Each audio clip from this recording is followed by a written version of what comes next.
Grand Line Bound, One Piece, chapter 1136. Let's get it. The cover page shows Holden taking Yamato and her crew to a secret hidden base in Udon. It kind of looks like it's Who's base, right? Who are you? You. No, not me, you. Yes, I am you. Just answer the damn questions. Who are you? I have told you. Are you deaf? No, you is blind. No, for real, who's base though? And I'm about to whoop your old ass, man, because I'm sick of playing games. You, me, everybody's ass around here. Him?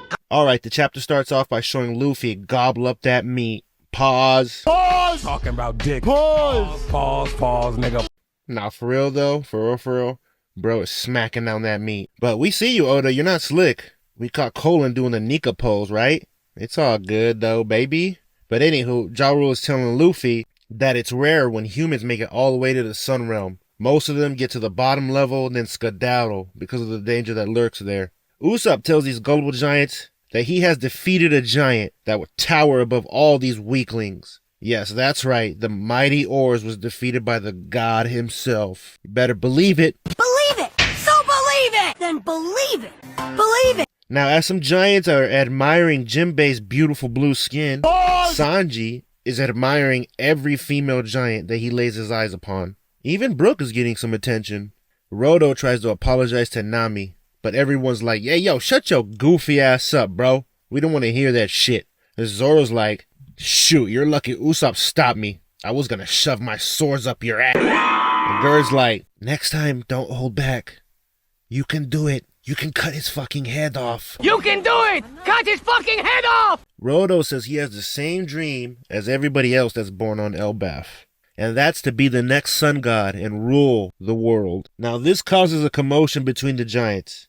Not because dumbass Rodo wants to be the sun god, but more so of what it means to be the sun god. Is he a ruler? Is he supposed to be the god of destruction or the god of laughter and liberation? One of the giants says that the sacred texts have been passed down from generation to generation. The ancient, archaic language that's written inside them makes it so there are countless interpretations made from them. Kind of like One Piece itself, if you ask me.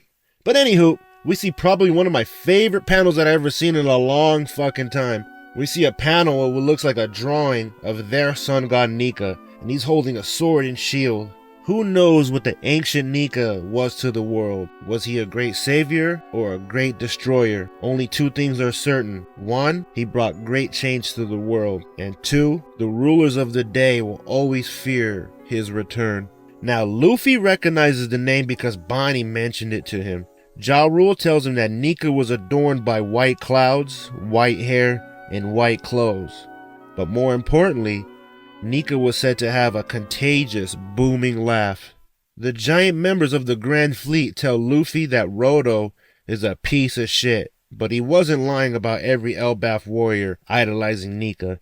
And Ja Rule says that even Loki has this dream, and he believes that that's why he red-rummed his father. Maybe it was an attempt to follow in Nika's footsteps. Luffy's still confused. He asked him if he's still a good guy.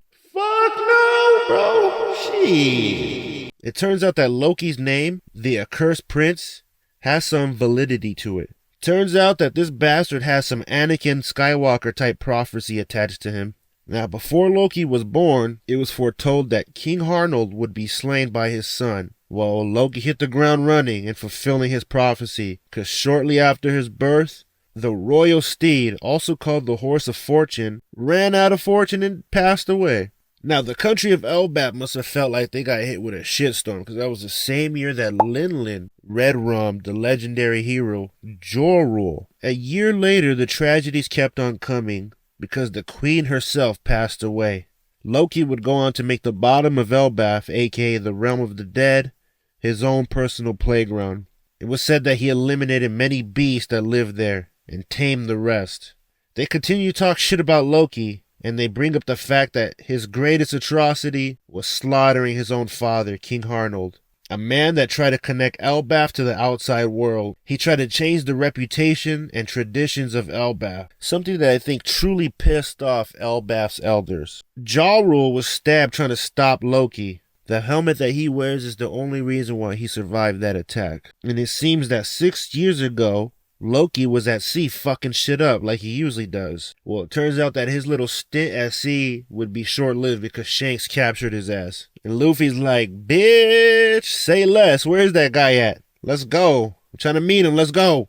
And they tell him that Shanks was here not too long ago. And Zoro scolds Luffy for being a gullible little prick that believed everything that Loki told him.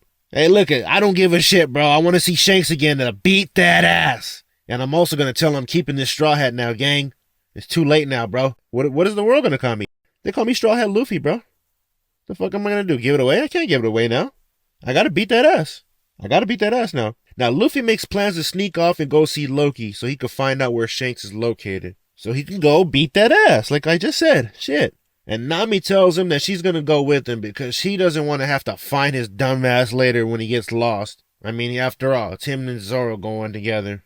They're bound to fuck some shit up, honestly, let's be real. And we also see Nami's newest slave go with them. Seeing as they're both navigators, Rodo tries to butter her up by trying to find some common ground. But nobody gives a shit though, buddy, including Nami. She got her eyes on that treasure in the castle and how it's going to leave in her hands. The chapter takes us to the realm of the dead, and we see Loki and two of the Holy Knights that appeared a couple chapters ago. It seems that these two have just offered Loki the privilege of joining the God's Knights, and Loki tells him to get fucked. Now, Shanks' evil twin brother, let's call him Flanks for now. Flanks asked the other Holy Knight girl that goes by the name Gunko if she has any of the intel that their informants passed on. The only thing that was reported was that a giant crow was headed towards them before transmissions were cut off. Now, Gunko gets frustrated with Loki and his big-ass mouth and all his insults. She's had enough, so right then and there, a big-ass wolf hops out, and Loki gives the order to attack her.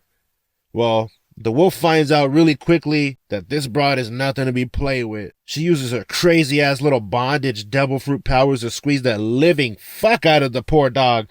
Like, poor fella. Now, Flanks uses this opportunity to make a deal with Loki. He says that they will spare the wolf's life if he changes his mind. And Loki's like, nah, I'm good. Rest in peace, wolf buddy. And when you get to the afterlife, tell him to sub the Grand Line bound, bitch. Let's go.